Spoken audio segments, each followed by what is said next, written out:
Naqueles dias, César Augusto publicou um decreto ordenando o recenseamento de todo o Império Romano. Este foi o primeiro recenseamento feito quando Quirino era governador da Síria, e todos iam para a sua cidade natal a fim de alistar-se. Assim, José também foi da cidade de Nazaré da Galileia para a Judéia, para Belém, para cumprir a profecia, cidade de Davi, porque pertencia à casa e à linhagem de Davi. Ele foi a fim de alistar-se com Maria, que estava prometida em casamento e esperava um filho. Enquanto estavam lá, chegou o tempo de nascer o bebê, e ela deu à luz o seu primogênito, envolveu em panos e o colocou numa manjedoura, porque não havia lugar para eles na hospedaria. José, gente, era de Nazaré da Galileia, como nós estamos vendo aqui. Só que era necessário, de acordo com as profecias, que o Messias nascesse em Belém. Então Deus levanta na história um governante para requerer o recenseamento, para que todos pudessem ir à sua cidade natal e se alistar. E José, então, como descendente da tribo de Davi, foi com a sua, então, prometida em casamento Maria, que estava grávida, fazer o seu recenseamento. Chegando lá, como vocês bem conhecem a história, não tinha mais lugar nas hospedarias. Resultado, é como se você fosse para uma cidade e não tivesse mais hotel, não tivesse mais pousada, não tivesse nenhum quartinho para você. Para onde é então que Maria foi com José? Para um estábulo. Onde é que se cria cavalos aqui? Quem cria cavalo aqui não levanta a mão, mas você sabe que não é um hotel 5 estrelas. Quem cria cavalo aqui, bois, ou quem não cria, sabe que não é o lugar. Com certeza, quem aqui é papai e mamãe, hein? Você já pensou em ter um filho num estábulo? Alguém aqui enquanto estava grávida pensou assim: oh meu Deus, que maravilha, eu vou ter um filho num estábulo. Eu vou lá e vou ter meu menino lá, que maravilha. Alguém pensou nisso aqui já? Não. É claro que não. Mas o Rei dos Reis e o Senhor dos Senhores aprove a Deus, no seu tempo e na sua soberania, o homem mais poderoso. Escuta, gente, conforme eu li no texto, Colossenses capítulo 1, o homem mais poderoso da face da terra chama-se Jesus Cristo de Nazaré. Em poder, em riqueza, em tudo o que você imaginar. Só para você ter ideia, o tamanho do poder de Jesus, a Bíblia diz que todas as coisas foram feitas por intermédio dele. Toda a riqueza que existe no cosmos, não é no planeta Terra não, gente. Tem gente que se abestalha com riqueza na Terra. Tem muito ouro na Terra, não tem, gente? Tem muito diamante, não tem? Tem muita coisa bacana, tem muito, né, pedra preciosa, tem... Pronto, Jesus não é o dono disso não, Jesus é o dono de todo o cosmos. Tudo pertence a Ele, porque Ele fez tudo isso. E aprove encarnar e nascer numa família extremamente pobre, extremamente humilde e nascer numa manjedoura, nascer num estábulo. Então eu tenho duas questões aqui para tratar com vocês sobre o nascimento de Jesus. A primeira delas é que a manifestação da soberania de Deus se dá mediante o cumprimento das profecias. Hoje a gente vive o período dos questionamentos, não é não, gente? Hoje todo mundo questiona tudo. Isso é bom, viver numa democracia nesse sentido, de maneira respeitosa. E muita gente questiona Jesus, questiona se ele era Deus e aquela coisa toda e tal. E aí eu pensei, por que não trazer um ponto para a igreja, ressaltando a manifestação da soberania de Deus mediante o cumprimento das profecias. E a primeira delas, a gente vê aqui lá em Miqueias, capítulo 5, versículo 2. Um profeta do Antigo Testamento, ele diz: mas tu, Belém, Efrata, embora sejas pequena entre os clãs de Judá, de ti virá para mim aquele que será o governante sobre Israel. Suas origens estão no passado distante, em tempos antigos. Isso é uma delas. Conforme eu vou mostrar para vocês aqui no decorrer desse ponto, que vai ser um ponto curto, nós temos lá no Evangelho de Mateus, nos primeiros 4 capítulos, a demonstração do cumprimento de todas as profecias para o nascimento de Jesus Cristo. O fato é que o nascimento do nosso Senhor, e hoje nós estamos aqui celebrando o nascimento de Jesus, amém, irmãos? Amém? O fato é que o nascimento de Jesus, ele foi planejado na eternidade. O descendente da mulher que pisaria a cabeça da serpente, lá em Gênesis. O cordeiro da Páscoa, estão lembrados lá de Moisés? Estão lembrados, gente, lá do Egito? Hein? O cordeiro que tinha que ser morto, estão lembrados? O sangue aspergido, o cordeiro lá de Abraão. Estão lembrados do maná que caía do céu e que alimentava o povo no deserto? Estão lembrados, sim ou não? Estão lembrados das festas de Israel? Todos aqueles símbolos do Antigo Testamento apontando para o Messias, apontando para o nascimento do Filho de Deus aqui na terra.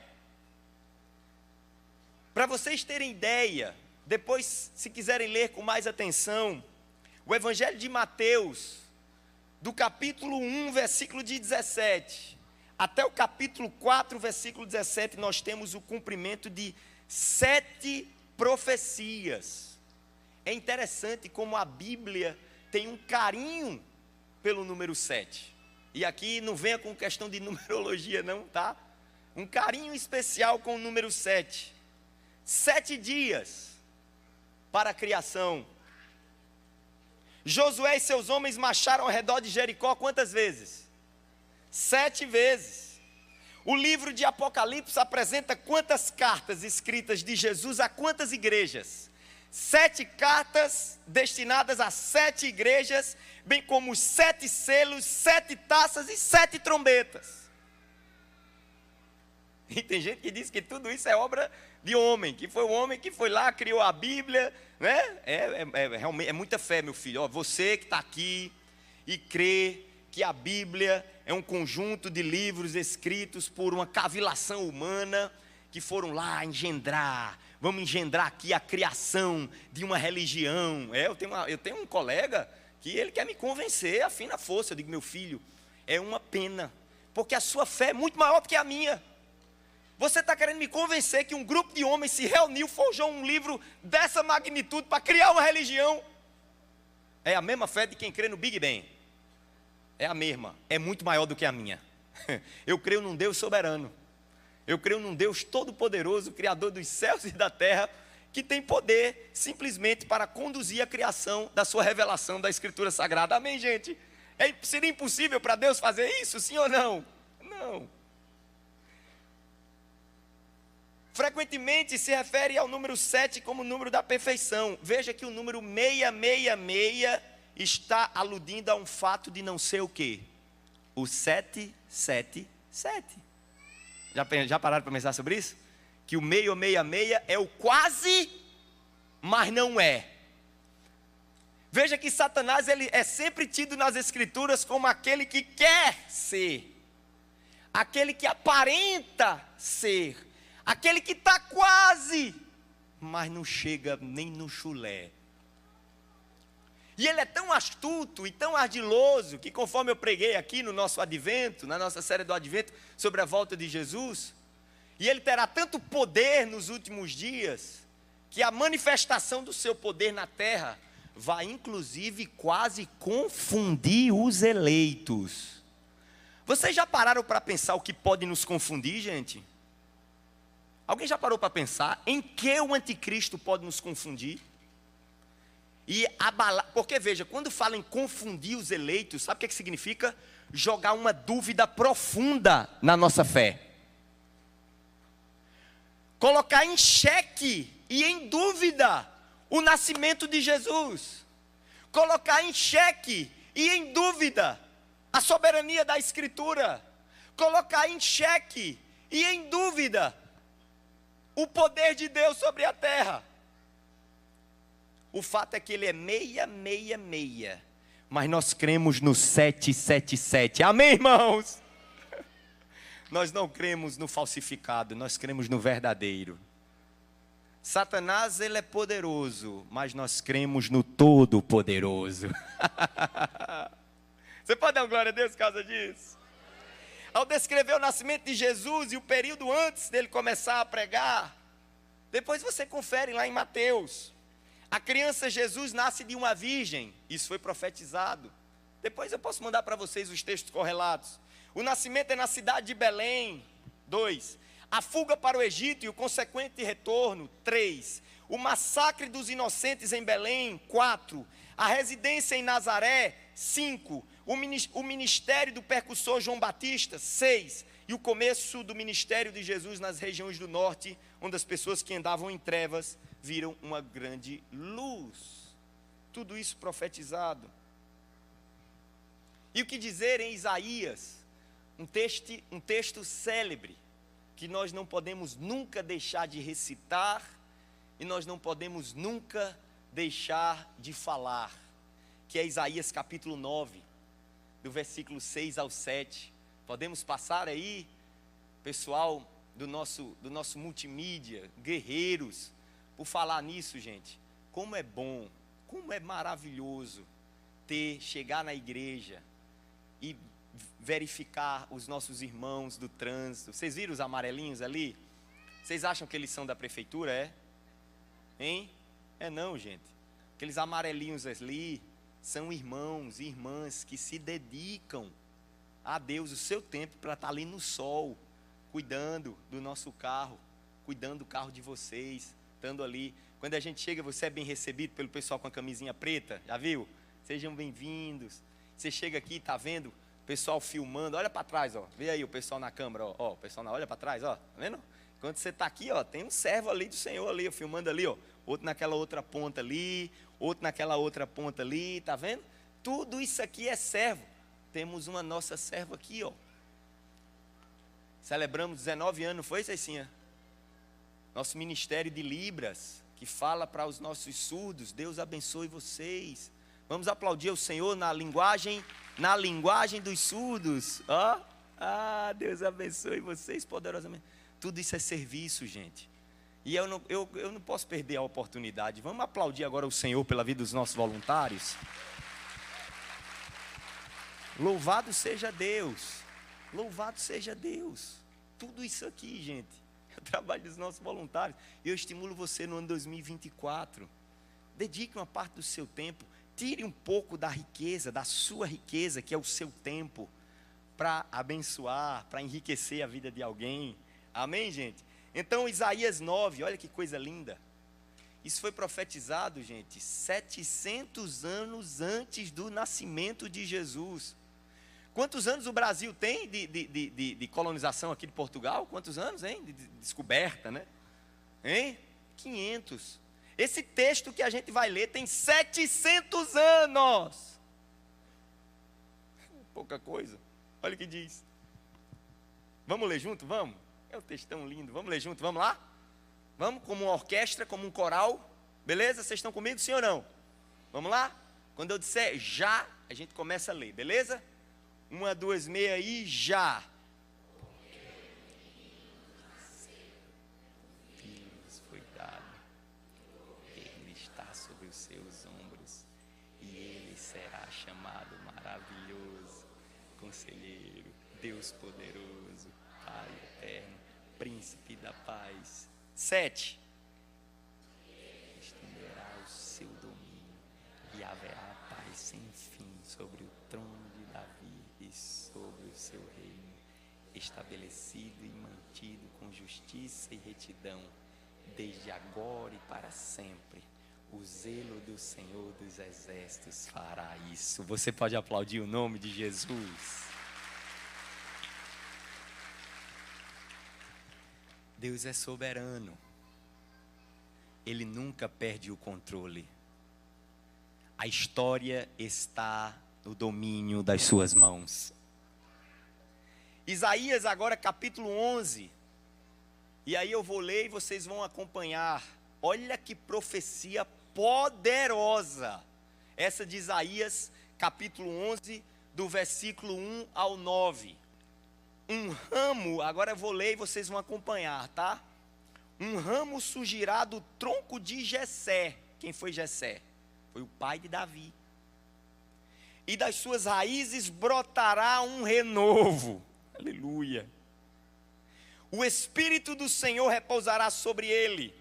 O Espírito que dá sabedoria e entendimento. O Espírito que traz conselho e poder.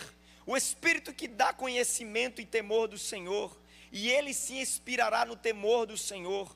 Não julgará pela aparência, nem decidirá com base no que ouviu, mas com retidão julgará os necessitados. Com justiça tomará decisões em favor dos pobres. Com suas palavras, preste atenção, com suas palavras, como se fossem um cajado, ferirá a terra. Com o sopro da sua boca matará os ímpios. A retidão será a faixa do seu peito, e a fidelidade o seu cinturão. Agora olha que coisa interessante.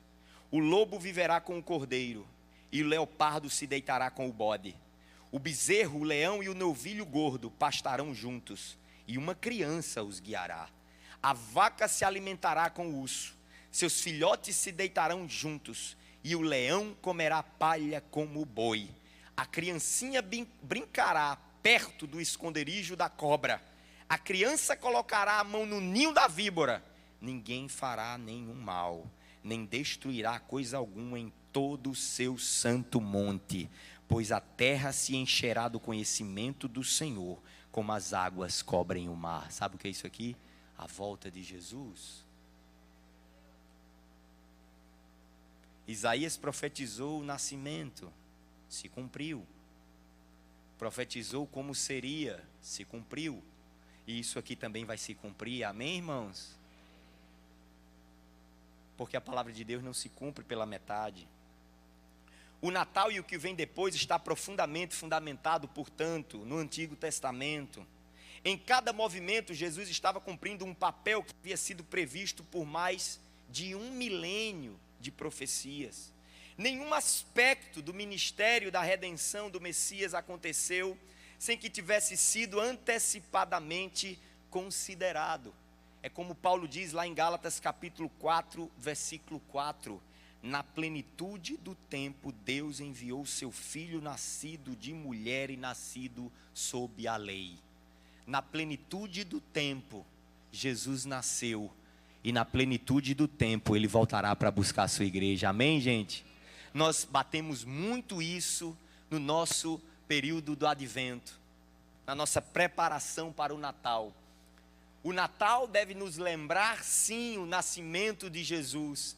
Ele nasceu, Ele ressuscitou, Ele está entre nós, amém, irmãos? Agora precisamos também lembrar uma coisa: do mesmo jeito que Ele nasceu, Ele voltará para nos buscar. Ele nasceu como servo humilde e sofredor, e voltará para nos buscar. E Ele nunca perde o controle. Veja que na história os imperadores tentaram matá-lo. Na história, os imperadores tentaram matar os seus discípulos.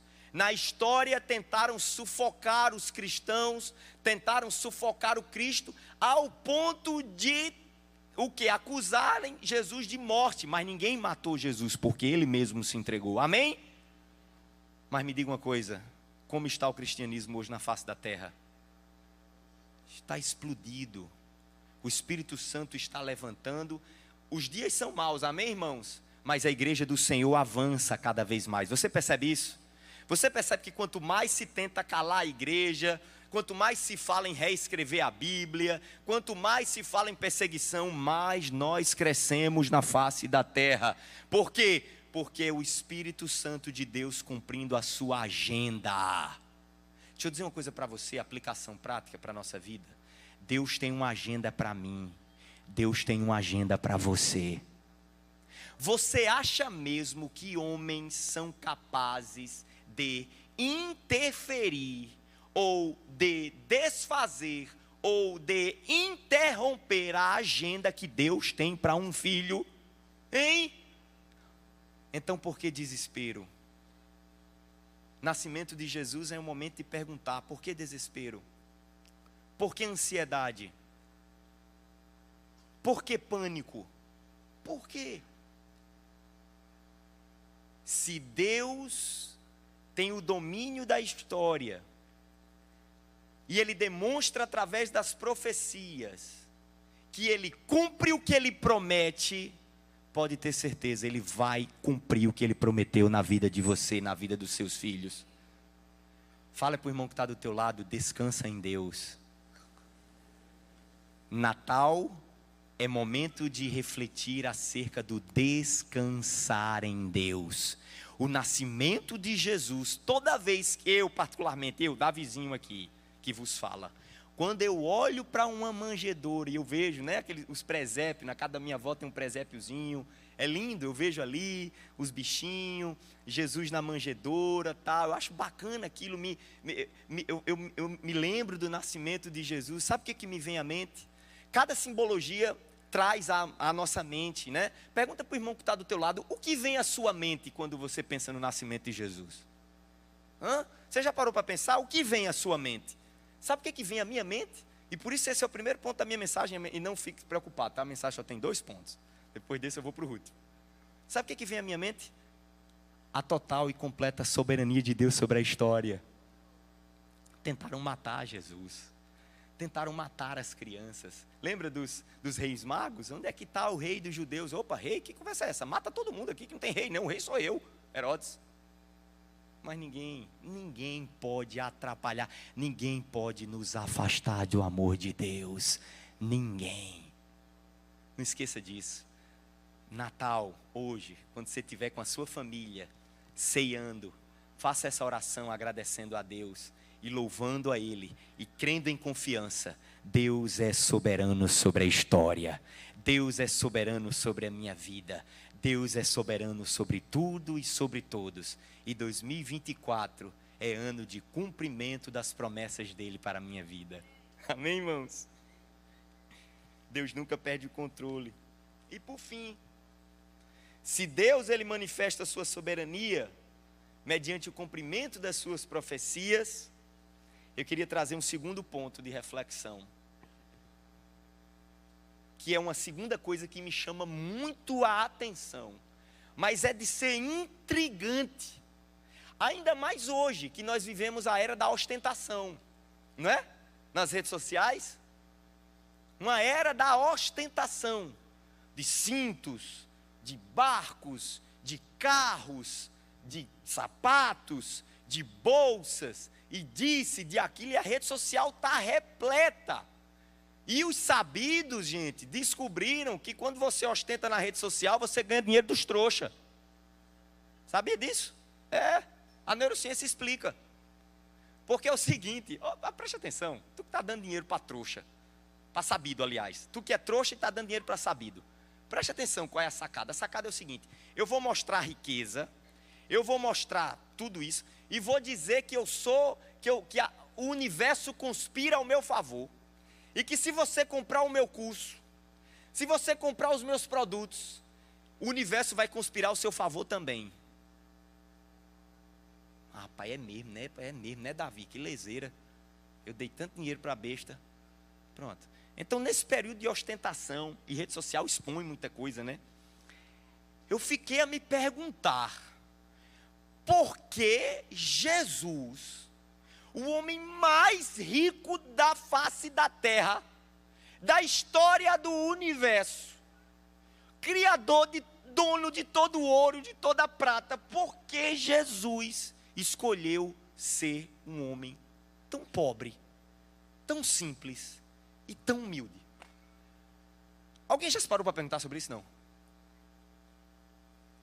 Porque me diga uma coisa, riqueza é bom ou não é, gente? Me diga, quem disser que não é, está doido. Tivesse aqui licitamente, hein? Gente, seguinte, pastor Sérgio, tive uma revelação agora, um anjo apareceu para mim, e nasceu aqui atrás da Cidade Viva uma árvore, e essa árvore, menino, ela está dando, viu? E é só nota de $200, de $100, aliás. Só nota de $100, e dá de monte, e a gente vai dar para a igreja, e cada irmão hoje, para o presente de Natal, vai sair daqui com $500 mil. Eita, já tem irmão dizendo, ô glória, isso aí pode ser promessa já na Mega Sena que eu joguei da virada.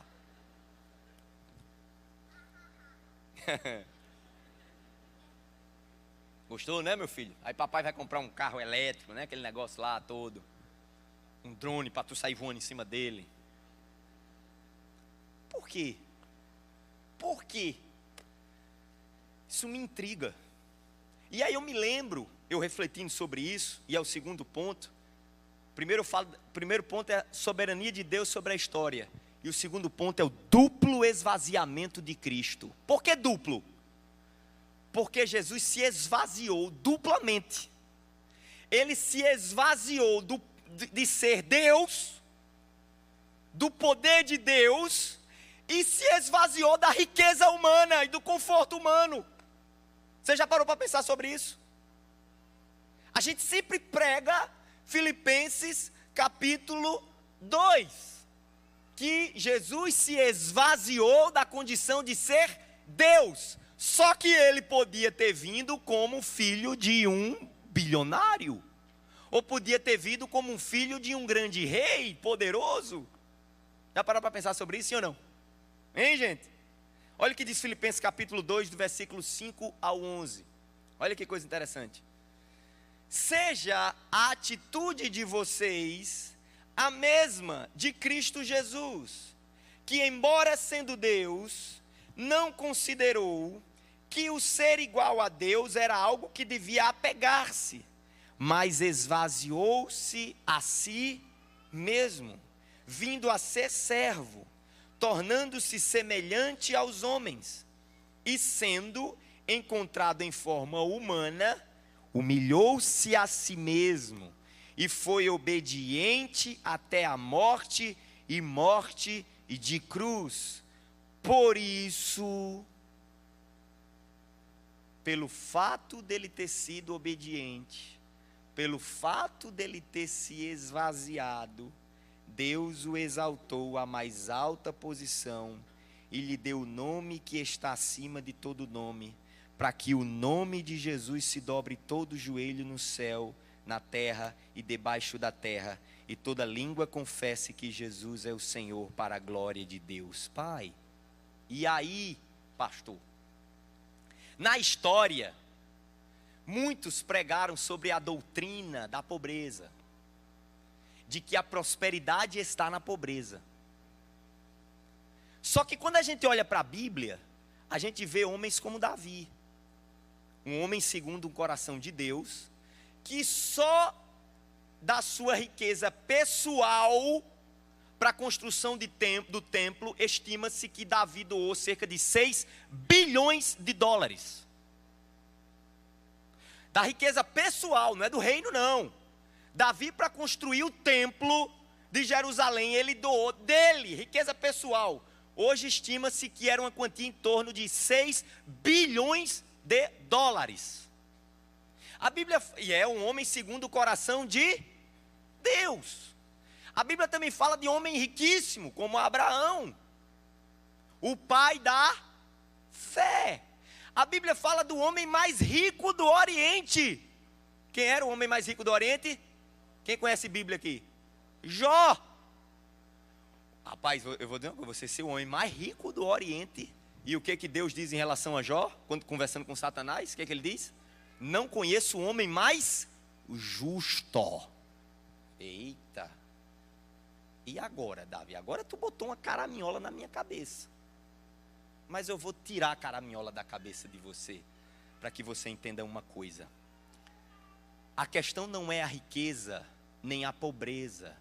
E eu já preguei sobre isso aqui, já falei, tem vídeo meu no Instagram, Davi Tavares dizendo, olha, tem muita gente me seguindo no meu, Davi Ju, sei lá, nem me lembro mais o nome. Esquece esse minha conta, não manda mensagem para lá, tá cheio de mensagem lá no meu jurídico, eu não uso mais, eu não sei apagar porque eu esqueci a senha. Esqueci a senha. Mas o meu é Davi Tavares Viana. Tudo depende do chamado de Deus para nós. Tudo depende como nós respondemos ao chamado de Deus. O chamado de Jesus, e é aqui que está a grandeza da simplicidade, foi um chamado ao esvaziamento. O chamado de Davi foi um chamado à conquista, riqueza, poder e glória. Só que o que foi que Davi fez no meio do caminho? Meteu os pés pelas mãos, estão lembrados? Poderoso, rico, podia ter o que quisesse, cobiçou a mulher do seu homem de confiança, adulterou e aquela coisa toda, e vocês sabem da história de Davi. Outro homem poderosíssimo na história da humanidade, que teve um chamado ao poder, quem foi? José do Egito. Estão lembrados de José? Josézinho? Só que para Josézinho chegar lá, Josézinho foi o quê, gente? Um homem o quê? Extremamente obediente e excelente. Quanto mais José era perseguido, quanto mais José era humilhado, quanto mais José era traumatizado, quanto mais José era escanteado, José foi traído pela família, José foi traído pelos melhores amigos, José foi traído pelo patrão, José foi traído pela patroa, José foi traído por todo mundo. José é um dos homens que eu mais gosto de pregar, porque ele é o protótipo de Jesus no Antigo Testamento. José tinha tudo para ser um homem para viver com 7 terapias por semana. Para pensar. Quem tentou matar? Começa logo. Quem tentou matar José? Foi os inimigos? Foi os irmãos. Imaginem. Tem gente, meu amigo, que passa o dia todo, que paga 5 sessões de terapia por semana, porque tem uma briga com o pai, ou com a mãe, ou com os irmãos. Imagine se os irmãos tentassem te matar. Aí Josézinho, vendido como escravo. Da condição de filho, vendido como escravo. Aí Josézinho vai para a casa de Potifar. Chega lá, garoto bonito, excelente. A bexiga da mulher de Potifar quer agarrar Josézinho. Só que Josézinho podia chutar o pau da barraca, né? Podia dizer, a vida foi ruim comigo, porque tem gente que é assim, gente. Tem gente que espalha a maldade pelo fato de entender que a vida é má com ele. Já percebeu? Você já percebeu que tem gente que é ruim, que gosta de fazer maldade, porque no final das contas quer retribuir as maldades que a vida lhe deu? Se a vida foi ruim comigo, por que eu vou ser bom com os outros? É ou não é? Não é? José podia ter pensado assim: a vida foi ruim comigo, meus irmãos tentaram me matar, eu não tenho mais família, não tenho mais nada. Eu vou agarrar todo mundo agora, eu vou cair na bagaceira, vou não? Hein? Vou pro festa de verão, vou me lascar agora na vida. Embebedar, droga, tudo. Sexo, drogas, rock and roll e tal. Josézinho olha para aquela circunstância, meu amigo. Um garoto que a testosterona devia estar em 1500. Hein? Olha, eu não vou pecar contra Deus e não vou pecar contra o meu Senhor. Respeito e honra ao patrão dele. José sai correndo. O fato é que a história de José, eu não vou contar a história toda, mas José tinha um chamado. E José, cada vez que a vida ia trazendo dificuldades, ele ia se apresentando como o quê? Obediente e fiel. Israel. Davi também não foi diferente. Abraão também não foi diferente. Agora vamos lá para o outro oposto. Tem gente, aí é uma pena, que quer a riqueza a qualquer custo. Que quer a riqueza traindo o melhor amigo. Que quer a riqueza rompendo relação com o pai e com mãe. Rompendo a riqueza dando trambique. Obter a riqueza enganando.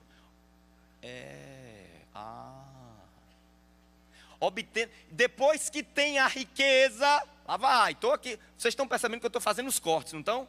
Estão me acompanhando, sim ou não? O problema é a riqueza e a pobreza, sim ou não, gente? Não. A questão é como Deus me chama para viver nessa terra e como eu reajo às adversidades nessa vida para obtê-la.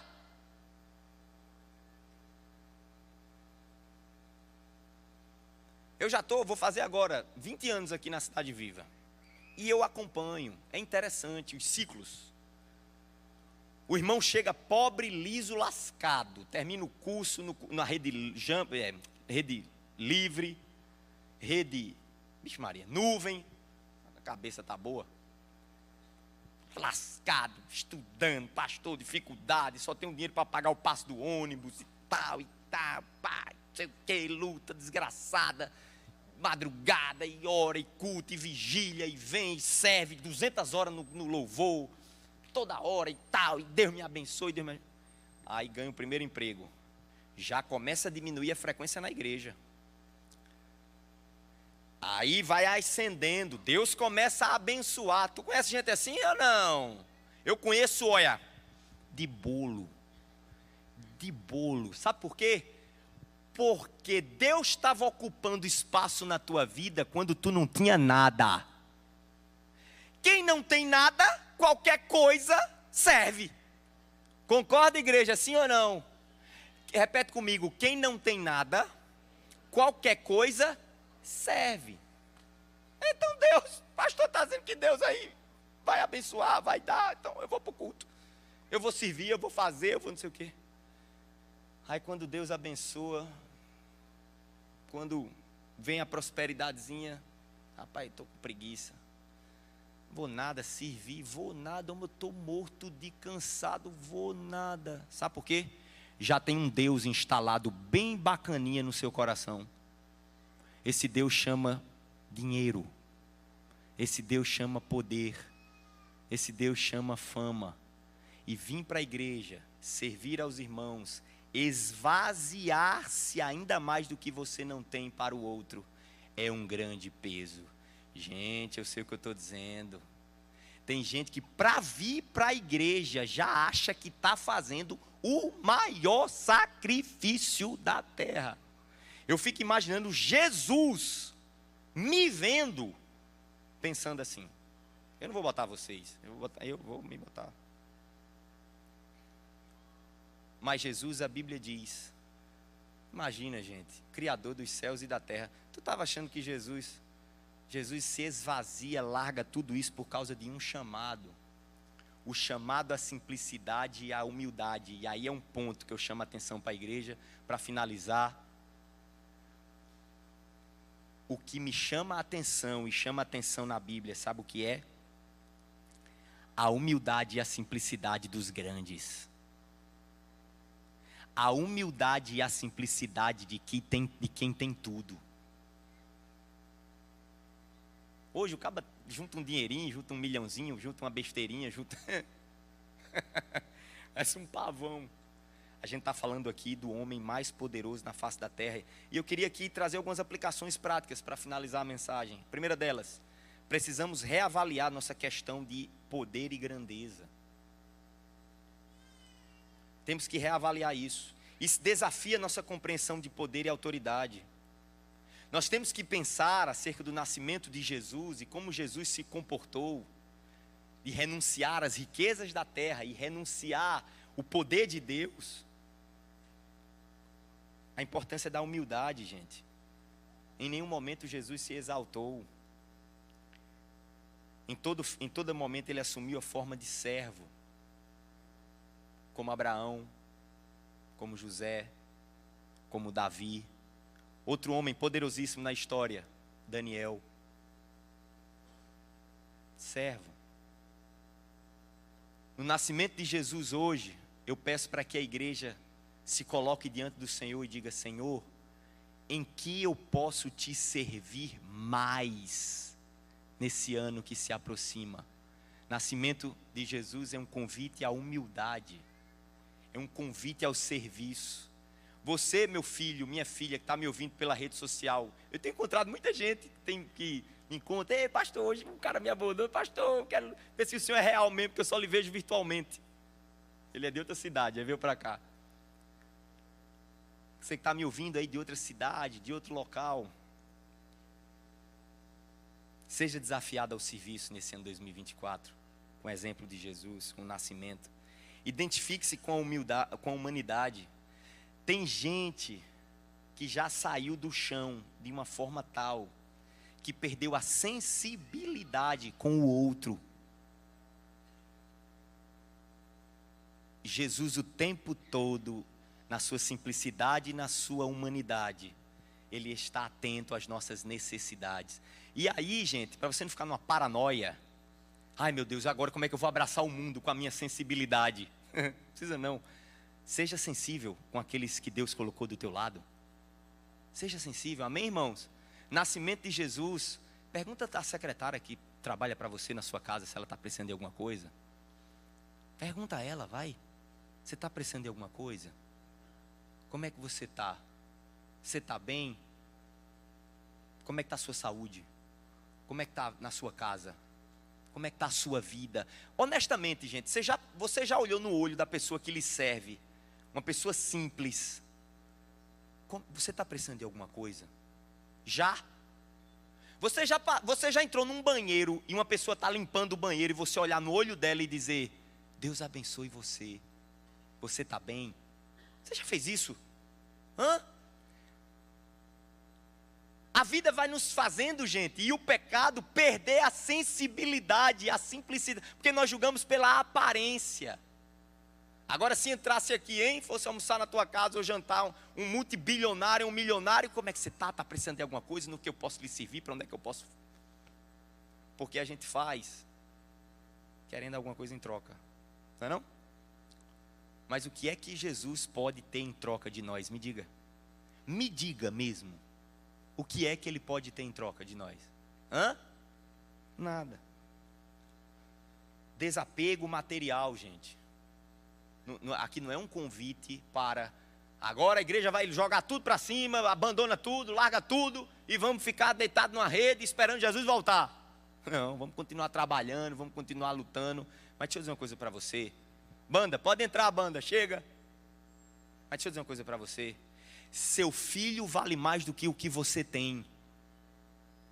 Vocês estão escutando o que eu estou dizendo? Seu filho vale mais do que o que você tem. Sua esposa vale mais do que o que você tem. Seus pais valem mais do que o que você tem. Seus amigos valem mais do que o que você tem. Isso aqui é um chamado desapego, gente. Não é um chamado hipócrita, uma vida de pobreza, não. É um chamado a seguir o exemplo de Jesus Cristo. O nascimento de Jesus significa olhar para o outro e se importar para o outro. E quem é o outro? Quem tem sido o seu próximo? Pai tem se intrigado de filho, filho tem se intrigado de pai, irmão tem se intrigado de irmão por causa de dinheiro, gente. Por causa de fama e por causa de posição. E Jesus mostra para nós que tem coisas e riquezas muito mais poderosas nos esperando na eternidade. É fácil renunciar a direitos. É fácil você, estando numa condição justa, baixar sua cabeça numa circunstância para que Deus seja exaltado numa determinada situação. Não é. Mas o nascimento de Jesus significa que Ele é poderoso para nos ajudar a enfrentar isso. É um chamado à humildade, é um chamado à simplicidade, é um chamado a testemunhar o nascimento verdadeiro de Jesus na sua vida. É um chamado, sabe a quê? A um estilo de vida de menos fardo. Eu não sei vocês, mas euzinho. Uma vez eu me olhei para o espelho e sabe o que foi que eu vi? Um careca. Não, foi não. Também. Eu vi um jumento. Aquele jumentinho. Vocês já viram quando vocês estão na rua e na frente de vocês na rua tem um jumentinho bem surradozinho carregando uma carroça? Hein? E ele vai com toda força ali, a carroça cheia de tralha. E ainda vai aqueles caras, pessoas humildes, que enfim, não tem conhecimento, nada, e vão batendo no jumentinho. E ele está ali nas últimas. Já viram? Gente que só tem aquele jumentinho. E aquele cara está carregando aquilo ali para vender num lixão. Para poder ver se leva comida para casa. Quem já viu uma situação dessa aqui? Levanta a mão. Pronto. Uma vez eu me olhei para o espelho e me vi aquele jumento. E os fardos que eu vinha carregando na minha vida. Os rancores, as raivas, as chateações, as frustrações. Porque observe, gente, quando eu olho a minha filha, olho para uma criança, essa turminha que está aqui, está nem aí para pregação, para a história do Brasil, para nada. Sabe por quê? Porque a única preocupação delas é a próxima brincadeira. A sua preocupação e a minha é: rapaz, será que eu vou fechar aquele negócio? Será que eu vou fechar a conta do mês que vem? Será que eu vou pagar aquele empréstimo? Meu Deus, será que eu vou conseguir? Será que não sei o quê? Papai, será? Mas meu Deus, meu irmão falou aquilo comigo, estou com ódio dele. Meu pai disse aquilo comigo. Ai meu Deus, eu não perdoo nunca. Minha mãe desligou o telefone na minha cara, ela vai ver, vou passar 3 meses sem falar com ela. E aí você é aquele jumentinho. E os fardos da vida, e quanto mais velho a gente vai ficando, mais troço a gente vai levando. E por mais forte que a gente acha que é para carregar esse fardo, mais fraco a gente percebe que vai ficando. E tem hora que vai cansando. E tem gente que cansa tanto por causa desses fardos, das lutas, dos traumas e das coisas, que aí entra numa depressão. Se abate. E aí, já viu o jumentinho caindo? Já viu um vídeo, né? Às vezes não aguenta, a força é tão grande, o jumentinho vai e cai, porque o peso está muito forte, ele não aguenta mais. E aí tem que o dono do jumentinho ir lá, tirar toda aquele tralha, para ver se o jumentinho se levanta e anda. E quando eu vi no espelho esse jumentinho com essa carroça atrás, cheio de tralha, eu me lembrei quando Jesus disse: vinde a mim, vós que estáis cansados e sobrecarregados, que eu vos darei alívio. O nascimento de Jesus, gente, significa, sabe o quê? Que ele veio trazer alívio para nós, que ele veio nos oferecer gratuitamente a retirada das tralhas da nossa existência, a retirada das tralhas da nossa vida, e substituir o fardo nosso, que é pesado, que é cansativo e que nos mata, pelo fardo dele, que é leve e nos vivifica. Amém, gente? Feliz Natal, que Deus nos abençoe para todos sempre. Amém.